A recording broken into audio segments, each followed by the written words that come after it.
দর্শক, রাজশাহী, রংপুর ও কক্সবাজার থেকে ভোটের পরিস্থিতি জানিয়েছেন সহকর্মী পরিতোষ চৌধুরী আদিত্য, জুয়েল আহমেদ ও মোর্শেদুর রহমান খোকন। সকাল থেকে দুই একটি বিচ্ছিন্ন ঘটনা ছাড়া আর তেমন কোনো বিচ্ছিন্ন শান্তিপূর্ণভাবে ভোট গ্রহণ চলছে। আপনারা জানেন যে দুর্গাপুরে গোপালপুর যে কেন্দ্র রয়েছে সেই কেন্দ্রে দুই দল চেয়ারম্যান প্রার্থী সমর্থকদের মধ্যে সংঘর্ষের ঘটনা ঘটেছে এবং এতে 5 জন আহত হয়েছে। এই আহতদের মধ্যে 2 জনকে রাজশাহী মেডিকেল কলেজ হাসপাতালে প্রাথমিক চিকিৎসা দেওয়া হয়েছে। এর পরপরই কিন্তু পুলিশ গিয়ে পরিস্থিতি নিয়ন্ত্রণে আনে এবং এখন পর্যন্ত পরিস্থিতি স্বাভাবিক রয়েছে। এর বাইরে অন্য যে 3টি উপজেলা রয়েছে সেই উপজেলা দুপুর পর্যন্ত এখন পর্যন্ত কোনো অপ্রীতিকর ঘটনার খবর পাওয়া যায়নি। মোট এই 3টি উপজেলায় 8 জন প্রার্থী প্রতিদ্বন্দ্বিতা করছেন চেয়ারম্যান পদে। সবাই হচ্ছে আওয়ামী লীগ সমর্থিত প্রার্থী। এছাড়া এই 3টি উপজেলায় 6,50,000 ভোটার তাদের এই ভোটাধিকার প্রয়োগ করছে। আমরা সকাল থেকে বিভিন্ন ভোট কেন্দ্রগুলোতে আমরা পরিদর্শন করেছি এবং আমরা যেটি দেখেছি দুপুর পর্যন্ত ভোটার উপস্থিতি খুব কম রয়েছে। সত্র ইউনিয়নের উপজেলা মিঠাপুকুর লড়ছেন 7 জন প্রার্থী। সকাল থেকে ভোটের মাঠ ঘুরে দেখিয়েছি, সবগুলো কেন্দ্রেই একই অবস্থা।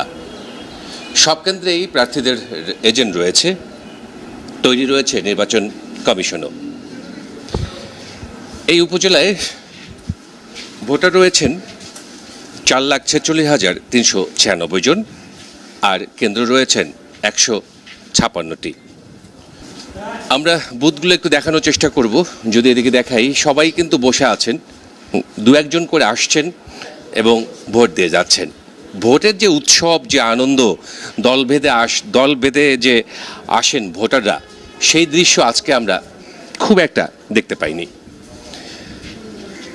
সবাই আশা করছিলেন যে বেলা বাড়ার সাথে সাথেই কেন্দ্রগুলো ভরে যাবে ভোটারদের উপস্থিতিতে, কিন্তু সেই চিত্র ভিন্ন আজকের দ্বিতীয় ধাপের উপজেলা পরিষদ নির্বাচনে। আমি এখন দাঁড়িয়ে আছি কক্সবাজারের ঈদগাঁও উপজেলার একটি বুথ কেন্দ্রে। তো আমরা যেটি দেখলাম, সকাল থেকে ভোটারের উপস্থিতি একেবারে নাই বললেই চলে।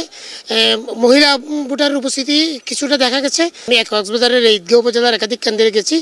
তো ঈদগাঁও উপজেলার ওই কেন্দ্রের প্রিসাইডিং অফিসারগুলো আমাকে জানিয়েছে কোনো কোনো কেন্দ্রে 25% আর কোনো কেন্দ্রে 20% ভোট কাস্ট হয়েছে। তবে সর্বশেষ ঈদগাঁও উপজেলায় এ পর্যন্ত কোনো ধরনের অপ্রীতিকর কোনো ঘটনা ঘটেনি।